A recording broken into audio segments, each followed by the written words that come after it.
Before we get started, I want to thank our community partner, Epilepsy Foundation of America, and sponsors Neurelis and SK Life Science. Thank you so much for believing in this podcast, for making conversations like this possible, and giving us a space to talk about our epilepsy what the F moments. Okay, here we go. My guest today is Melanee Stovall. She is an author, entrepreneur, and the CEO of Legacy Bridges Foundation, which is dedicated to helping people connect to epilepsy resources. She's also a badass epilepsy mama bear, and I am so excited to have her here. Melanee, thank you so much for being here. Thank you. Thank you so much, Landis, for having me. You're amazing. Thank you. Oh, well, right back at you. I mean, like, I kind of wrote out, like all the things you've done, and I was like exhausted from writing it because it's so amazing. Like, I single mom, went to school, daughter diagnosed with epilepsy, wrote a book, started a nonprofit. Like, what? Like, I don't know how you're awake. I don't either. I don't either. And that's what I love about you too. You're so on coffee, right? Yes, I feel you on that.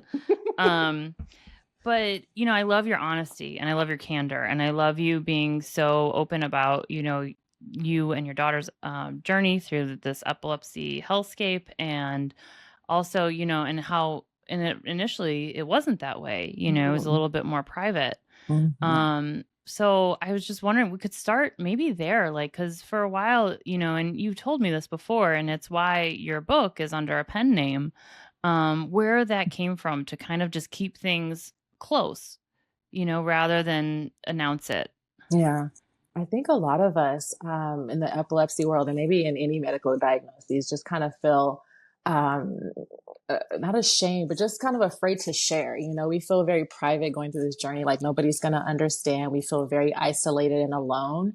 And so not wanting to tell anyone, they're going to judge you, first of all, like, oh, you're going through that, or you're doing this, or you can't do this because of that. Like immediately people start to put that stigma on you, and they start to exclude you from things. And so privacy for me has always been I don't want folks to know who we are, what we're going through. I just wear that smile, wear that mask and pretend, right? As if nothing is falling apart and like our lives are not crumbling behind closed doors. But it was just something very hard for me to open up about. And it took my mentor to say, as I was, starting to promote the book, he said, your readers are going to want to connect to you and your story. And they can't do that if they don't know who you're talking about, if they don't know who the actual characters of the book really are.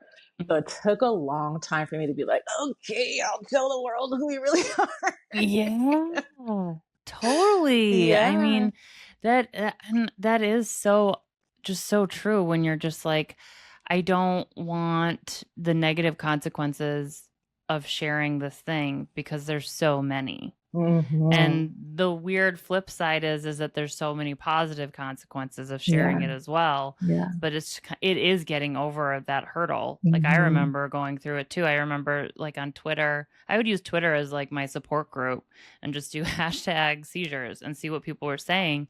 And I like some guy would post something every day, and I just said thank you to him one day, and he's like, you should share your story. And I was like, oh, no. I love what you're doing, but right. I can't, I could never do that. Like if you had told me, 5 years ago that I'd be doing a podcast about this, never would have imagined it. Yeah. Yeah. I kind of wanted to know how epilepsy came into your life, like what that looked like. Yes. So my daughter was 7 years old. She's now 21. So many, many years ago, just out of the blue, it just kind of bust the door down and welcomed itself into our house and our lives with no invitation. We were both taking a nap one day. They never invited. Yeah. No. Just disturbs the heck out of your life. Like, goodness. Yes. And so just one day we were both taking a nap on the couch, and she was non-responsive for quite some time. Like I just happened to look up over at her, and something just wasn't right. And I was calling her name. She didn't respond. Me not knowing, and this was so long ago, what a seizure was. Like, I've never seen one. I didn't think that she was having a seizure. I was just like, oh my gosh, she's playing a game with me. Like, what the heck? Let me call my mom and see if my mom can like get her to stop playing this game. So I call mom, and my mom is calling her name, and still not responsive. My mom was like, call 911. Like, what are you doing? Call the paramedics. I'm like, I don't know. Yeah, absolutely. And so that's from so then, common. Like, there's so many misconceptions where it's like, oh, my daughter or my kid or my student is, staring off, playing a game, goofing around, all of those things. And it's so common to hear that because, like, as a general population, we don't know that that's what a seizure looks like. So, right. Yeah. Good. Thank God for your mom. Oh my gosh, right? Yeah.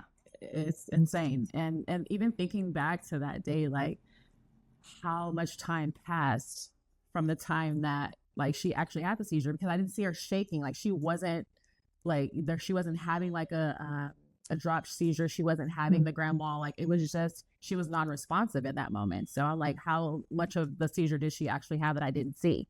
Yeah. And so even having the paramedics come and do the checking her vitals and connecting her to all these different machines and things. So started having seizures at 7. We went through the whole merry-go-round of medications, try this, try that.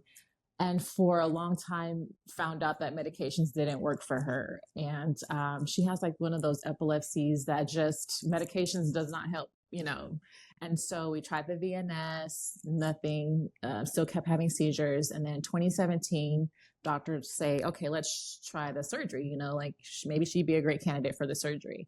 So of course they tell you 50-50, she'll either stop having seizures or she'll keep having them. Literally the night she was discharged after having her surgery, she started having seizures again. So it's like the brain surgery, that was a waste. And that was a very scary time for me because like brain surgery, it sounds like it's nothing, but to be in the moment where like the doctors literally have to cut open, part of your head and go into your skull and all this stuff. I'm like, oh, like anything could go wrong. Like what if they touch something, incorrectly and then now she's, something else might happen. Yeah. So it is odd how it's like this option that gets thrown around sometimes, like I've had doctors say, like, well, there's always brain surgery. And that's how I got my epilepsy, was from brain surgery. Oh my gosh. To remove a tumor. And so I was like, I don't want to do that again. Like, yeah. But then I meet so many people who like, the 50-50 went their way. And, but it is this odd thing that just gets like, yeah, we could do brain surgery. And it's like, that is terrifying. There's so many patients out there like Daijah then who have the brain surgery. And like you said, it's a waste. And that's got to be the most disheartening, horrible feeling ever. Mm-hmm. Oh my gosh. Yes. And even the way you said it, let's try brain surgery. Like it's another pair of shoes. Like, hey, let's try this size on instead of that size, right? Or let's try the blue instead of the red. Like it's not that simple, but yeah, is it? Like that's how they make it sound, as an alternative. But like you said, Daijah is one of those. And I forget the percent. Like they gave you a percentage of how many people it doesn't really treat, or it doesn't really help them. Well, that was her. It's like 1%. She's that 1%. Yeah, right. Yeah. So after going through all of that, for some strange reason, and the doctors are still trying to figure it out, maybe about a year after the surgery, we start to see like this decline in her mobility. And scratching our heads already, right? Because epilepsy, we don't have all the answers to the questions and the whys and the what the Fs. Right? What the F? Yep. That's why we're here. Right. Yeah. And now it's like, well, what the F is with the immobility? So, oh my God. Oh my God, talk about, oh my God. It's been a long journey. And doctors saying that it wasn't because of the surgery that caused the immobility, but I'm like, well, what the F is it? Like, why is this our reality right now? Yeah. Yeah.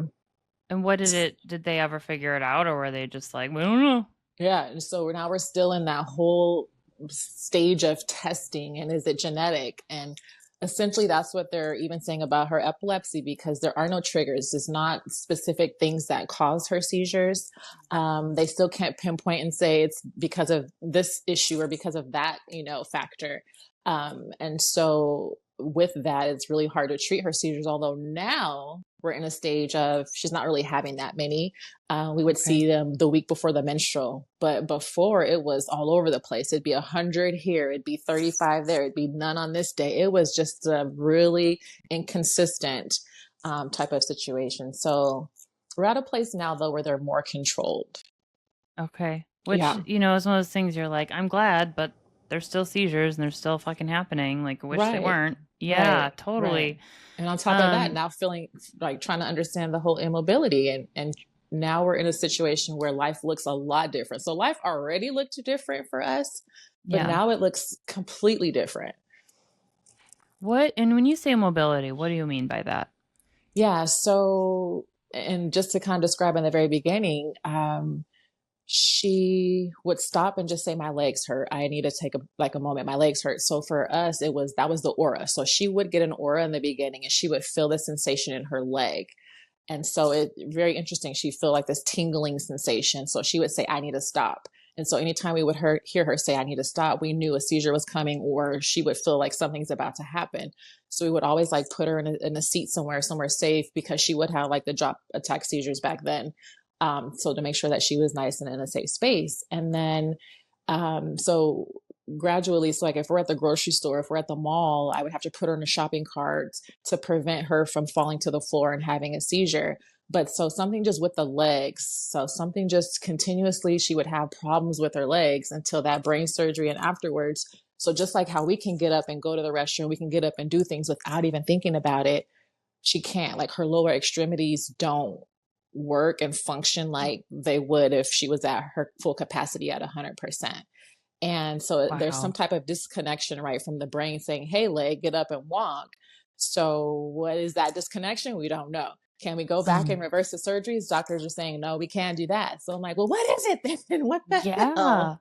Right? Oh, God. I mean, Yeah. you have to just be at your wit's end. Oh my God. I've been so frustrated and so angry at the system, at the doctors, at just a lot of the different factors that we've encountered over this journey. But it's my faith that kind of keeps us grounded. And it's just, I know this is not the end of her story. This is not how the rest of her life is going to be. This is just a temporary season.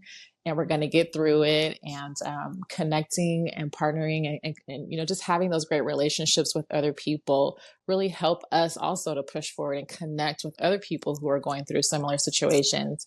But we know Yeah. that there's a purpose behind her pain and there's a purpose behind all the things that we've been going through.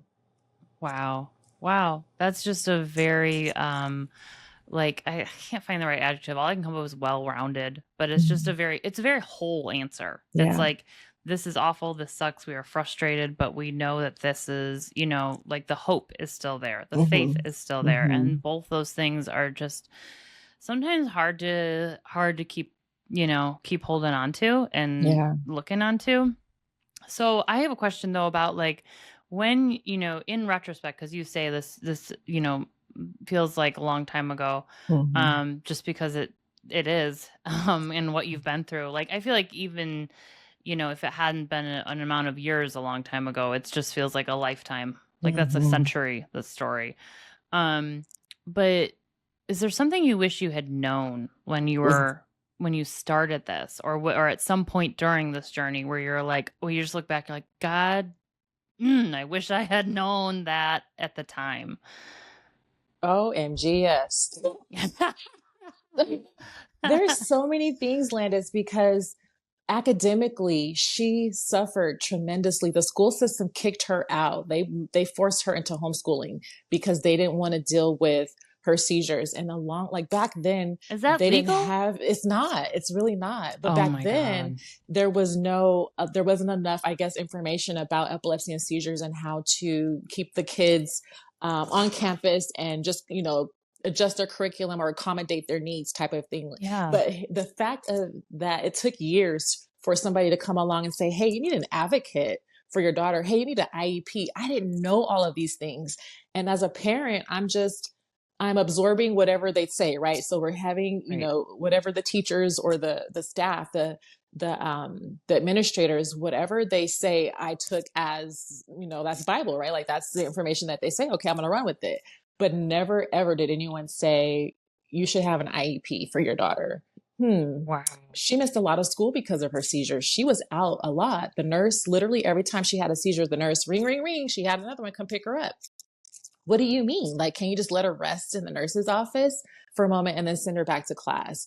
So every other day when my phone rang, I already knew it was up. I got to go pick her up. She just had another seizure. So she missed quite a bit of schooling, and the administrators pretty much just said, "Hey, she's a liability type of thing. We can't, have her on campus. Let's put her in homeschooling." And I'm like, okay, like I feel like I didn't have a say. I feel like I didn't have a voice. I just had to go with it. Totally. And so had I known, all the stuff that I know now, so having an IEP, very, very important, and me using my voice to advocate for my daughter and pushing back on the administrators to say, no, you're not going to treat her as if like she has some type of plague or something, or that she has something contagious. Like, you need to be able to accommodate her need and then allow her to go back to class. Right. Yes. Right. And like, first of all, it's just like this is just so outrageous, and unfortunately not the first time I've heard a story like this, Yeah. And I think it makes sense because whether it's a neurologist or whether it's an administrator, when we're new to this world of epilepsy, we're like, well, you know better than I do because I don't know what's going right. And I think that's just a very normal reaction. Yeah. And it just kind of strikes me as like, okay, so then I'm just wondering why. Yeah. Why epilepsy? Why are we kicking kids out because of epilepsy? Because with other disabilities, that's not happening. It is happening with others. I'm not trying to say this is the only, disability where kids are getting mistreated in schools. That's absolutely not true. But epilepsy is so common that I just don't understand where, and like you said, like a liability. I think it just goes back to like what we were originally talking about and that fear that people have. And then we feed into that fear because we're like, I'm scared too, and I don't know what to do. Yes. Yeah. And looking back at like the times where she had the grand mal's seizures and they called me, they were frantic. They didn't know what to do. So they finally did create this document for her, like the seizure care plan. And I mean, I'm a mom who I was like a go-getter. I'm still a go-getter, but back then I'm like, I'm working, I'm a single mom, right? I'm trying to like, pay bills and go to school and things like that. I don't have the means or capacity to not work. So I can't keep leaving work to come pick her up. So I needed them to try to, figure it out. But they create this seizure care plan and it has her picture on it. And that I bawled my eyes out because I'm like, life, like for the school to create this document, like life is not going to be the same for us. Like they literally distribute it to all the teachers for my daughter who now has this condition that at any moment she can have a seizure. I'm scared. She's scared. We don't know what to do. So we really wanted the support, of the school to say, hey, it's okay. We'll help you through this. But they're like, nah, like, you gotta go. Like, figure it out on your own type of thing. But oh my God. I mean, yeah. It's just so asinine that seizure training isn't happening in schools. It's not happening at police precincts. It's not happening. Like, I just don't understand that when CPR is taught and someone's way more likely to have a seizure than needs CPR. Yes. It just baffles me. But so how, like, God, I don't even know where to start. Like, what did you, do you go, like, you just keep going. Yeah. But like, how? Like, right. And you're like, cause you were also in school, right? Yeah. I was a full-time student. I was in school for my bachelor's degree. And it's, to even think back about all the stuff and how it began, it was even hard for me as I was writing my book to go back into that time because it was so painful. Even living day to day was hard. And we'll probably talk a little bit more about the book, but I just, for some reason, no rhyme or reason, I just started journaling and taking notes of all the doctor's appointments. I literally kept like every document in a binder. I didn't know that I was going to write a book. I was just really good at keeping record. I was like, just in case I need to, refer back to these notes, I got it. Yeah, totally. Yeah. I get it. Yeah. And then I'm like journaling because again, I'm not telling people how I'm feeling and I'm not telling how this is affecting us. I'm wearing that mask like, yeah, everything's okay, but everything wasn't okay. But so journaling and writing really helped me to kind of cope with it. But then it got to a point where it just was so hard to live it and write about it that I just stopped writing. I was like, I'm going to just keep all the notes in there, but I'm not going to write anymore. So going through the journey and I'm still lost and not sure what to do, what road to take, kind of leaning on those doctors for whatever they say. Okay, we'll try it, we'll do it. But then the side effects and the medications are making her sick. And so not only is she in homeschool, but now I have to cancel teachers because she feels so bad that she can't even do work. She can't even interact with the teachers and do instructions in the homeschool because now the medication is making her nauseous. Now she's vomiting all over the place. Like it was just, it became like just this constant, there was always something going on, like never can catch a break. Yeah. And even still today, I feel like, okay, so the seizures are a little bit under control, but now the mobility, and then now we're falling all over the place. And now it's like, I can't, like there's always something going on. It's that revolving door of, really? Oh my gosh, for real? Like, seriously. Sorry, but the revolving door of really, like that resonates so hard. Like, yes, absolutely. Especially with what you guys like are continuing to go through, Mm-hmm. And I do want to take a moment because, we have talked about your book, but I haven't introduced your book yet, which is called The Life Heist. I'm holding it up if you're watching on YouTube. Definitely recommend you go get it. This is definitely a book that I just cruise through. And just because it's so relatable. It does, a lot of it feels like a journey. You can tell you kept real good notes because I was like, holy shit, this is specific. Right. But I appreciate that as someone, with epilepsy, because I'm like, oh, because it also helps me remember some things that I had probably forgotten too. Yeah. But I think when I was reading it, I think the thing that really struck me was just that disconnect of knowing where to go or what to do. That once the epilepsy diagnosis comes, there is no roadmap. There is no, and I feel like it's very common in the community. I run into people so many times who just, we keep teaching each other things because we just don't know. And for that communication right now is kind of crap. but like, and like between like the school, so whatever happened then with the school? I mean, I do know this because I read the book, but I want you to tell us.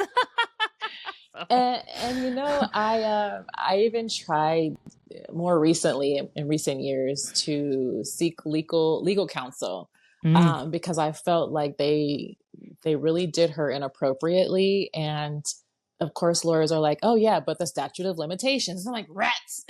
So if I had documentation, and it was just so surprising. Out of all the notes I kept, I didn't keep any documentation when we first were sent on homeschooling. So I don't have any record of them saying, hey, this is what we're going to do. I don't even think I had the initial paperwork.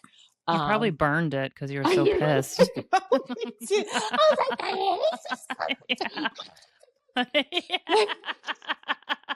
Exactly. I'm like, oh, yeah, that's interesting. I don't know. Trash fire right now. Yeah, but I mean, like with any situation, right? You just kind of adapt and adjust the best that you can. So that's where I like leaned on mom and say, hey, mom, can we do schooling at your house for such and such of hours? And then we were living in our other place. The teacher would come after school and then they would come for 2 hours. So it just kind of depends on like the situation that we were in the moment and then how I could, arrange it to benefit her. And it's the grace of God that we made it through, how we were able to make it through. But it did come to a point to where she was finally able. So she's, transitioning through elementary to junior high and high school. So we get to a point to where the high school system that she was in is like, hey, let's bring her to campus. We've got other kids who have, worse conditions than her and they're here on campus. We can make it work. So I'm like, yeah, she's about to go senior year. Like, she's about to be on campus for high school. We were super excited, right? And then COVID miracle hit. Workers. Right. Wow. They accept me. Right. And then the busing system, like we made it work. So she was able to get picked up by the bus and then be sent on her merry way. And then she had an aide on the bus with her. I was like, okay, life is looking good. She gets that on-campus experience. She gets to be with friends and build those social skills and do all the fun stuff that kids get to do in school. And then boom, COVID hits and we're like, rats! No. You keep saying rats. I would be saying much worse words. I know, right? Oh, Yes. And now wow. and then life was like, wah, wah, wah. Now we got to go back into our bubble and now we got to do work and stuff from home again. Yeah. Everyone's complaining about homeschooling. You're like, yeah, we've done this forever. Like, Yeah. you know. Right. So I'm like, Mm. no, get her out. Like, go and live life, go explore, Mm-hmm. go adventure. Yeah. So then that changed things up a little bit for us again. Yeah. Yeah, a lot of it. Wow. But we made it through and she was able to graduate with her diploma, which I was super, super excited about. It's amazing. Yes. Congratulations Yeah, to thank both of you. you. That's Thank you. wonderful. Yeah, Yeah. absolutely. I mean, I can't imagine what that felt like. Was she able to walk or was it still during COVID So or this was still, mobility issues? yeah. So still, she was unable to walk, but graduation was, everybody was spaced out, so all the chairs were 6 feet apart. Sure. They brought them back just to do graduation, so she was able to be pushed in her wheelchair across the stage, and I was just like a proud mom. But here's this crazy part about that moment is I'm thinking I'm recording, like I'm recording all the other stuff. I'm literally watching her the entire time that she's out on the field with her aide. I'm like, that's my baby girl. I'm recording. She gets pushed up and it's time for them to call her name and she's walking across the stage. I thought I was recording. So then when she comes back down, I look at my phone. I'm like, oh my God, I wasn't recording. No. What? I have all the moments on my phone. I've got her being pushed from the back to her spot. I got video of her and the aide just kind of hanging out there and everybody's talking to all this stuff. I got her even being pushed to the stage. For some reason, I stopped recording with this. Oh, no. I gotta have no video footage. You're like, I swear it happened. I was there. But then, like, I wonder if you just got so emotional. Maybe you accidentally just hit some buttons. Like, I feel like that's what I would do. I'd just be like, I don't know. I got the floor. I recorded the floor. You know, like, oh, man. Oh, man. Right. Silly me. Yeah. So, okay. So let's talk a little bit more about your book because The Life Heist, Journey of a Childhood Robbed by the Unknown. And for anyone who wants to get it, it's by L. Bridges, which I have a feeling connects to the nonprofit Legacy Bridges, which we'll get to. But yeah, like, what was the motivation for you to write this book? Ooh, that's a great question. The motivation initially was just for me to get my own therapy. Like I was the type of person that never liked support groups. I don't know. It's just something about them. No shade to anybody who likes support groups. That just wasn't me. And so I just kept everything bottled in. And I was working full time. And this is at the height of my career. Like I'm finally in the position that I've worked so hard for. I've got the master's degree, I've got the bachelor's, and now I'm like, yeah, I made it to the top. But I was stressed the hell out. Yeah, I bet. I was in this position and I'm like, I'm stressed at work. My daughter's having all this medical stuff still happen. We're still in and out of the hospital, emergency room visits, still having seizures. All this crazy stuff is happening. But this voice is like, finish your book, finish your book. I'm like, finish the book. I don't have time to write a book. What do you mean? Right. Yeah. But I did it. I was very intentional with my schedule and I plugged in time for writing and I plugged in time to just really sit there and put all of my thoughts and my feelings and emotions on paper and really took myself back to those times so I could be very, very authentic in writing and also make it so that the readers can connect to me even outside of epilepsy. Anyone who's having to, deal with some type of medical emergency or diagnoses probably has some of the same feelings that I was experiencing. And so writing it, I'm like, all right, let's get it done. Finally get it done. And I'm like, oh my God, I feel weight lifted off my shoulders. Like, this is so refreshing. This is so rewarding. It feels so therapeutic. Yeah. So now I'm like, I got this book. Now what? Like I wrote it. Like, what do I do with it? Like, I feel good about it, but what's the purpose of writing it? And so at the beginning, feeling like we were isolated, feeling like we were alone and nobody understood.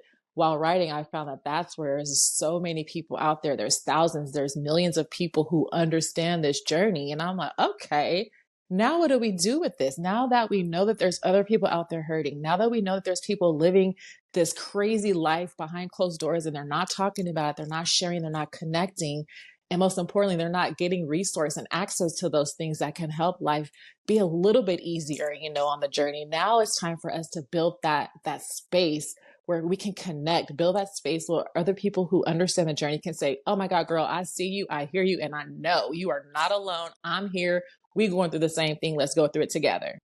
Oh, that is so beautiful. That is so beautiful. No, truly, like, Yeah. I have chills just because I think about, it is such a resonating book. And when you started, you said, like, I'm not a support group person, which I agree. Like, it's fine.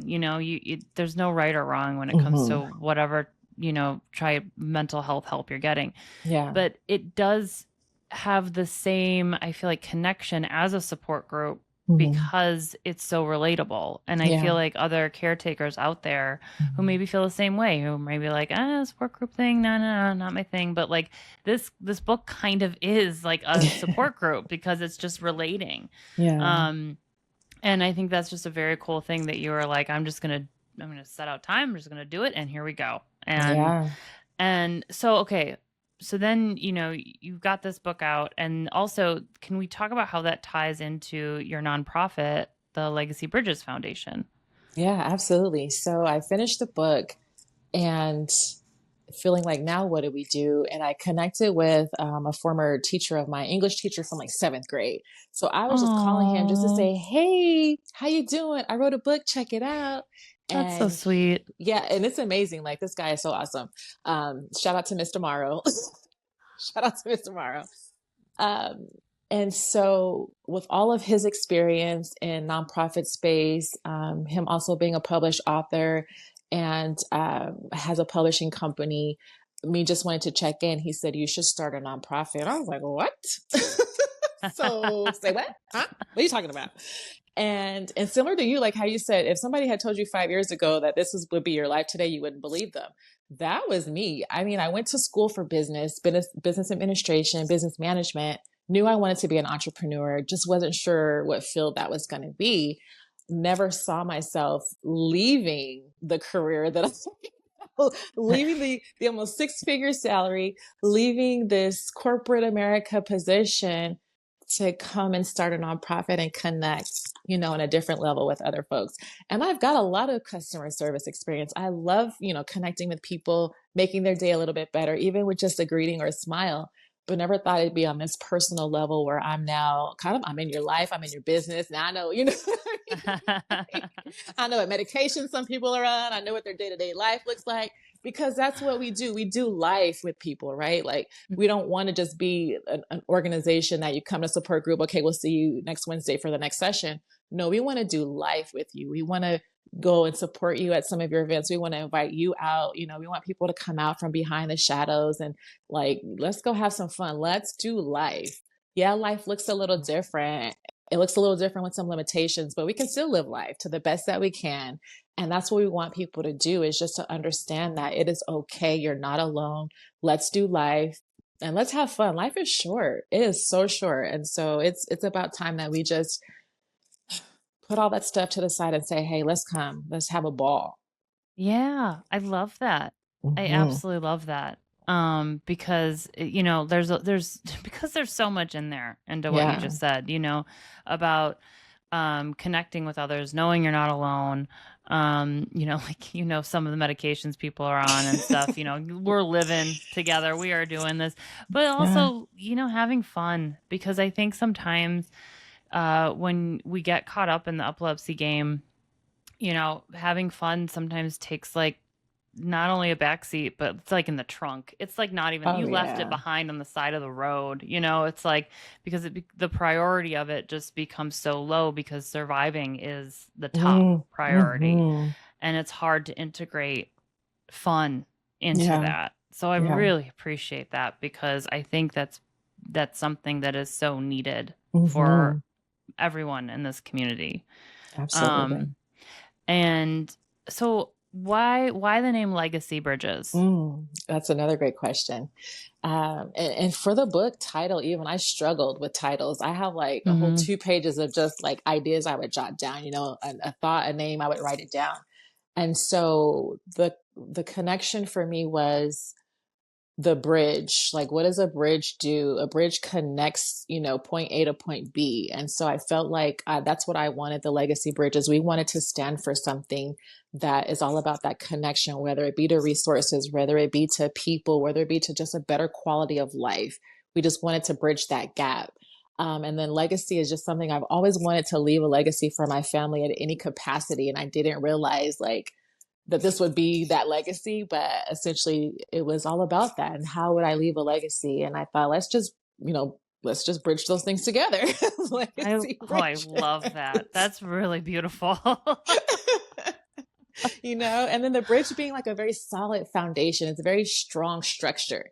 And in order to, all of the stuff that goes into the materials and things that go into being a strong structure, we want it to be that. And although, we're still going through our journey, we don't have all of the answers. But again, like I said, it's going through life. Let's figure it out together.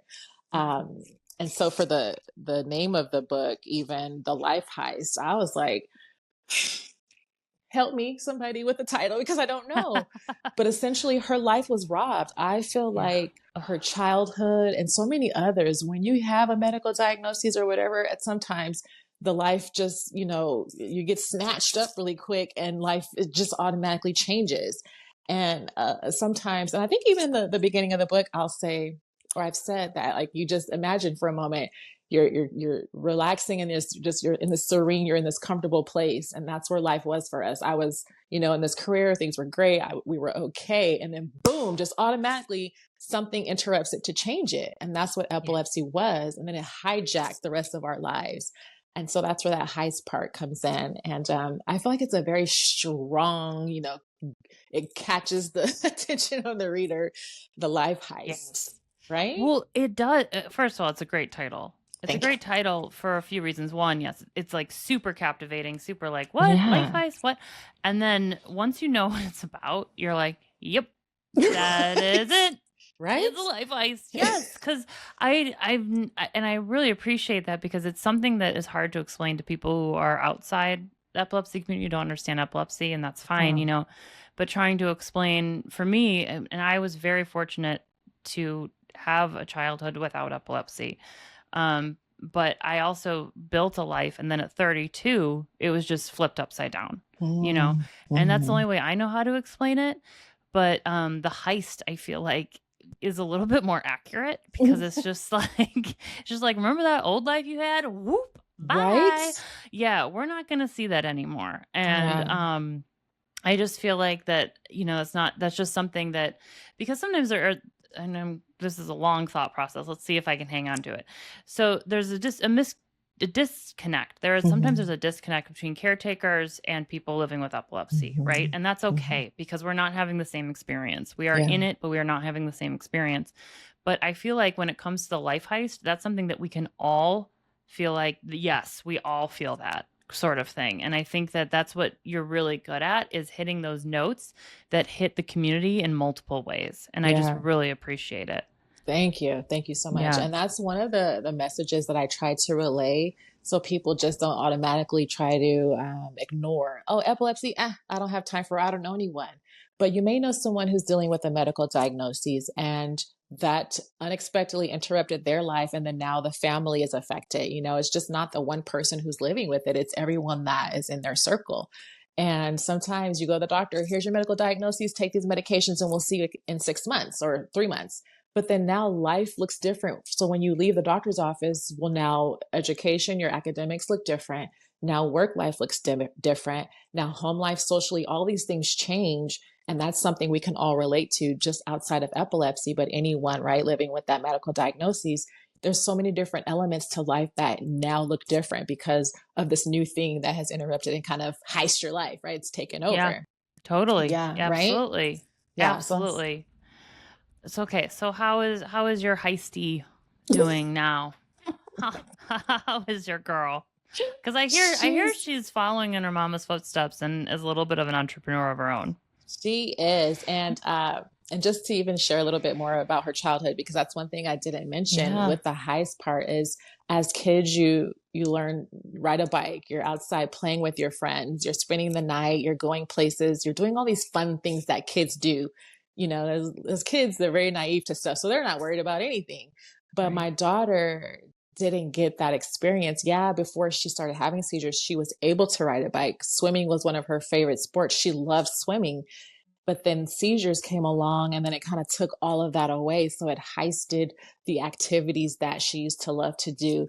And so from being a very social, outgoing, even acting, she was into acting, and she was on a couple of, she's been on set and been on, in a few episodes of some great television shows and commercials.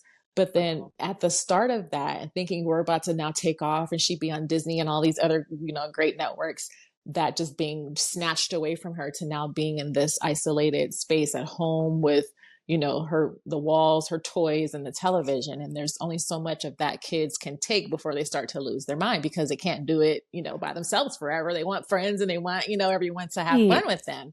Right. So we would try to do stuff. We would try to take her out here and there. But again, I'm a full-time, full-time student, full-time employee. So that was kind of hard for us. But it was always sorry, just to that point, because I really want to, I feel like this is very important, because it kind of, what epilepsy does, I feel like for people who are diagnosed as children, it kind of robs them of the carefreeness of being a child. Yes. And I've seen that personally from other kids going through it, where it's kind of I've literally watched a kid with epilepsy, in 7th grade, talk to her friends. And the friends are complaining about boys or a teacher or something like that. And her life is so much more complicated, right? But she's still listening. And I was like, how are you taking this shit seriously? Your life, has real problems, but it's just kind of the being able to kind of worry about the frivolous stuff is sort of, it's kind of hijacked, heisted, robbed, all those things. And it just slays me, as I'm sure it does you even more as a mama, with a baby, not a baby, sorry, but I call all kids babies. Yeah, so. She's my baby still. Yeah. Yes. Yeah. And that's where we try to find some activities and things to get her involved in. But like you said, she is an entrepreneur. She's got her own bow line. She's very crafty. So she loves doing creative, artsy things. She makes those loom bracelet jewelry pieces. So she does that. Yeah, I don't know how the heck she does it, but she does it. I'm what? I don't know. Hey, that's your thing, girl. But she does that, and then she makes cute hair bows, and she's got an Instagram page. So I'm trying to help her manage that. Does she sell them, or does she give them away? She does. She sells them. She gives them to her friends for special occasions, birthdays and things like that. Right. They get the free merch for a birthday. But everyone else got to pay up. I love it. Yeah. Everyone's got to pay. Would you mind if we included the link to her Instagram page if someone wants to purchase? Yeah. Okay. So Daijah's Hair Bows, but I'll definitely send you the information. Yeah, I'll put the link in the episode description so everyone can see. Check it out. Check out the hair bows. Go buy yourself a hair bow. Right? And then get a book while you're at it, right? On Amazon? Yes, absolutely. Yeah, the link for the Life Heist will also be in the episode description, because you guys definitely should check it out. Yeah. So in addition to that, she's also cheerleading and playing tennis. So this girl, those she's are very hard things. What? That's amazing. Yes. And there's this funny quote, and this is a quote I think you're going to love. So she says, "My legs might not work, but my hands and my arms still do." So she uses that as a way to I can still do upper body movements. I can still, I can still craft and do stuff. So I'm going to make a t-shirt for her one of these days. I love it. And God, right? if you're listening on audio, not watching on YouTube, you just miss Melanee doing little cheerleader moves that are pretty dope. That's a jaw-dropping thing. It's so badass, which obviously she gets from her mom. But my legs not work, but whatever. I still got this. I just love it. Oh my God. Wow. Yes. And then she'll give a little attitude with it too. She'll give you my legs might not work, just but my hands still do. So even if somebody's if somebody's picking on her or whatever, she'll give them attitude I'll still beat you up type of thing. My legs not work, but don't get it twisted. I love it. Gosh. nothing better than someone feisty, right? Right? Oh I yeah, love that's her it. personality. Oh my God, that's amazing. And is she Yes. involved with Legacy Bridges? She is. So her title was my personal assistant. So she would make sure that I stay on top of my calendar and to-dos and things like that. So we would have our weekly meetings and we'll go through my calendar and she'll remind me of certain appointments and paperwork and things I have to get together. I fired her a couple times, but you know, that epilepsy brain, she forgets. We Like, do.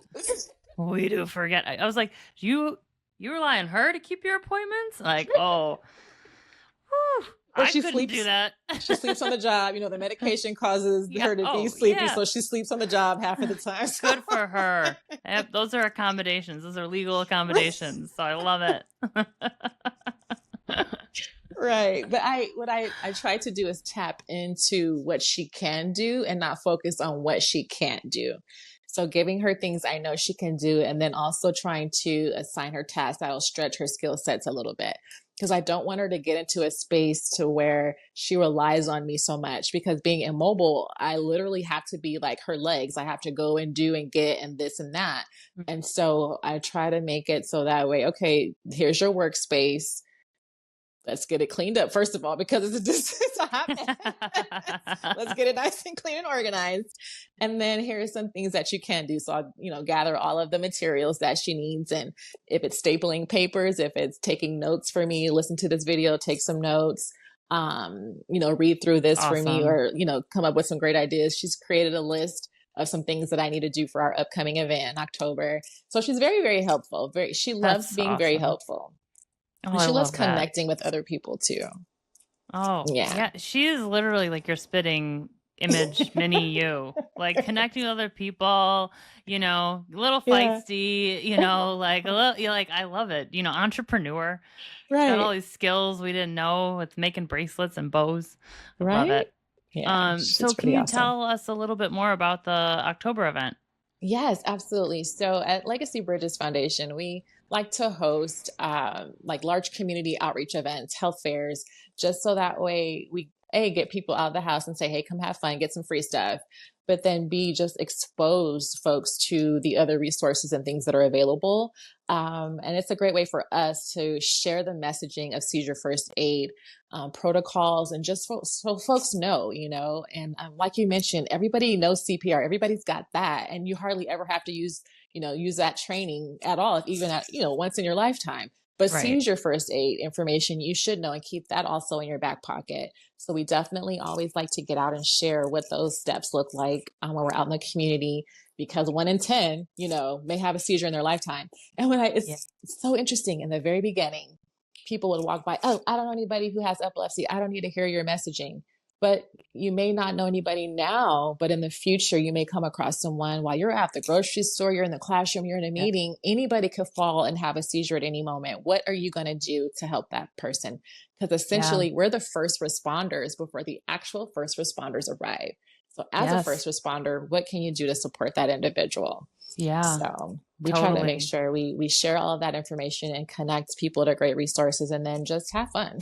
Yeah. And so, yes. And so this year we're hosting our Fall Advocacy and Inclusion Fair on Saturday, October 12th from 11 to 2 in San Bernardino at the San Bernardino Valley College. And we're going to have face painter, balloon artists. We've got Raising Canes coming out. We've got bakers coming out.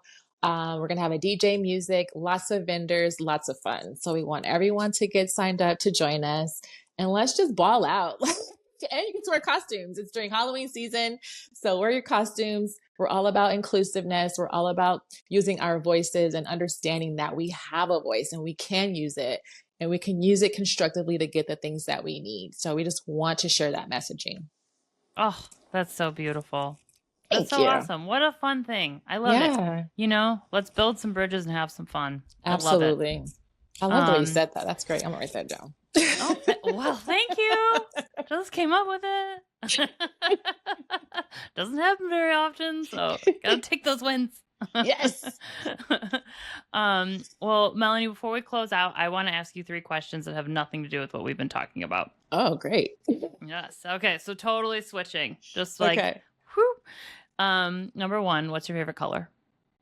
Ooh, my favorite color is pink, but I'm really starting to lean towards olive green now, but pink has always been my favorite color. Oh, Yes. olive green. But they kind of, I mean, you could like pair them together with the right shade of pink. I could. Just Similar to your saying. shirt. Are you wearing like a pink and greenish? It's like peach It's and peach. green, I but yeah, love pinkish. that. Yeah. Yeah. Thank you. Okay. Thank you. I'm feeling it. Yeah. So oh wow, and I wore this today just for you. It's like I knew. Thank you. Number 2, what's like, I don't even know if you have time to do this, but like, do you have a favorite movie or TV show, even if it was from like the 90s? Because that's probably the last time you were able to watch TV. You're so cute. So, like, you're like, are you insane? Who has time for that shit? But my favorite movie, honestly, is Coming to America. Like the hands down, that one, The Five Heartbeats, and The Temptations are my top 3 favorite movies of all time. Okay. Yes. The Heartbeats? The 5 Heartbeats. Oh, the 5 Heartbeats. Yes. Yes. Okay. Ooh. Yeah, you got taking some it good back. ones in there. Yeah. Okay. Yeah. Yeah. Oh, Coming to America. Like, it's just so fun to put on. I feel like you could put it on any time. Yeah. Any time of the year, any time of the day, anytime you just need to feel better. And you just put it on and Absolutely. you do. And I could recite all of the lines. I know it so well. Yeah. We all need a movie like that. Right? Yes. Yes. Okay. Absolutely. And then the third and last question. What does it mean to you to be a friend? Wow. To be a friend. It's everything. It's companionship. Gosh, how do because I think of people, as soon as you say the word, like I can see friends like that pop up instantly, like the friends whose house I'm at right now, my bestie, who is my assistant, who's been helping us with the foundation. It's just being like a person who is dependable, reliable, who you can always just lean on, and who can give you advice, even though you may not listen to it, but can just be there to listen to you, Totally. Yeah. Sometimes you don't even want to tell your friends stuff because you already know what they're going to say, right? Oh, yeah. It's bad if you're hiding it from them because you're like, yeah, I know this is a bad decision because I won't tell her. So, yes. Yeah. Yeah. Totally. Somebody who you can just do life with that doesn't judge you, who can just be literally your sounding board, who can motivate and encourage you.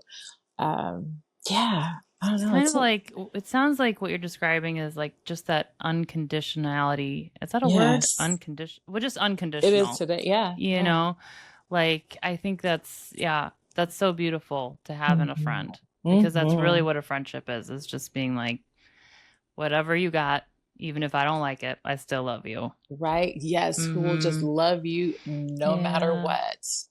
Yeah. Absolutely. And I still have friends from like elementary school. That's so interesting. Isn't that the best? Yeah. When you've got those few people who've literally known you your whole life. Right. And it's like, it's a different kind of connection. And it's so cool. It really is. Yeah. Well, Melanee, thank you so much for being here and sharing, and not only just being here in this podcast, but being here on this earth and doing what you're doing.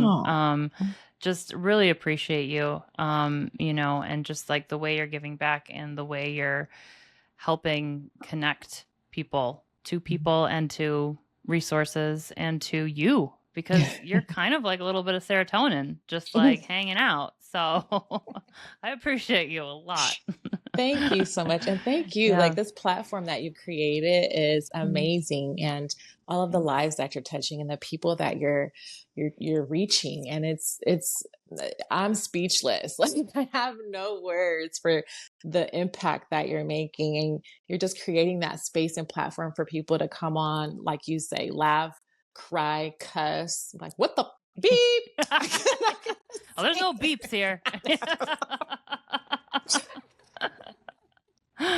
Oh my God. Well, thanks again. And I can't wait to hear how this event goes, the Fall Advocacy Inclusion Fair. I can't wait. Keep us posted. Thank you so much. Absolutely. You're amazing. Take care. And we will be in touch soon. Bye. Sounds good.